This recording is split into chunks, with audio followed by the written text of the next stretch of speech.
ইডেনে মুম্বাইকে হারিয়ে কিভাবে প্লে অফ পাকা করলো কেকেআর, জেনে নিই আমরা 5টি কারণ।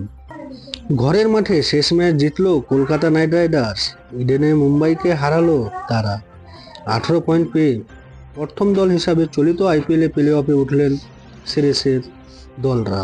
কেকেআরের জয়ের নেপথ্যের 5টি কারণ হলো, প্রথম কারণ হলো পাওয়ার প্লের মধ্যে 3 উইকেট পড়ে গিয়েছিল কেকেআরের, সেই সময় দলকে সামলালেন ভেঙ্কটেশ। আর একবার মুম্বাইয়ের বিরুদ্ধে তিনি দেখিয়ে দিলেন যে ভালো খেলেন। উইকেট পড়লেও কেকেআরের রানের গতি কমেনি। তার নেপথ্যে ছিলেন ভেঙ্কটেশ, তিনি 21 বলে 42 রান করলেন এবং তিনি 157 রানের টার্গেটে এগিয়ে নিয়ে গেলেন। দ্বিতীয়তম কারণ কেকেআরের স্পিন জুটি। আবার দাপট দেখালেন কেকেআরের 2 স্পিনার সুনীল নারায়ণ এবং বরুণ চক্রবর্তী। দুইজন 7 ওভার বল করে 38 রান নিলেন 3টি উইকেট। 2 স্পিনারের কারণে ভালো শুরু করেও মাঝের ওভারে রান করতে পারল না মুম্বাই ইন্ডিয়ান্স, তাতে সমস্যায় পড়ল তারা। তৃতীয়তম কারণ কলকাতার ডেড বোলিং। এতদিন ডেড ওভারে বল করতে সমস্যায় পড়েছিল কলকাতা।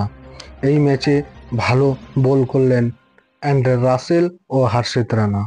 দুইজনে শেষ 4 ওভারে 41 রান দিলেন, পড়ল 4টি উইকেট। টি-20-র ডেড ওভারে 10 রান বেশি নয়, উইকেট পড়ায় রান তুলতে পারল না মুম্বাই ইন্ডিয়ান্স। চতুর্থতম কারণ হচ্ছে ভালো ফিল্ডিং। 157 রান করে প্রতিপক্ষকে হারাতে হলে ভালো ফিল্ডিং করতে হবে কেকেআরকে, সেটাই করে দেখালেন তারা।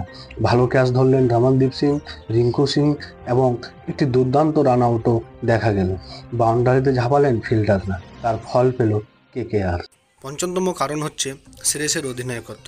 কয়েক ম্যাচ আগে অধিনায়কত্বের জন্য সমালোচনা হতো শ্রেয়সের, তিনি এই ম্যাচে দুর্দান্ত সিদ্ধান্ত নিলেন। 25 কোটির মিচেল স্টার্ককে 1 ওভারের বেশি বল দিলেন না। পাওয়ার প্লে শেষ হতেই 2 স্পিনারকে দিয়ে টানা বল করিয়ে গেলেন।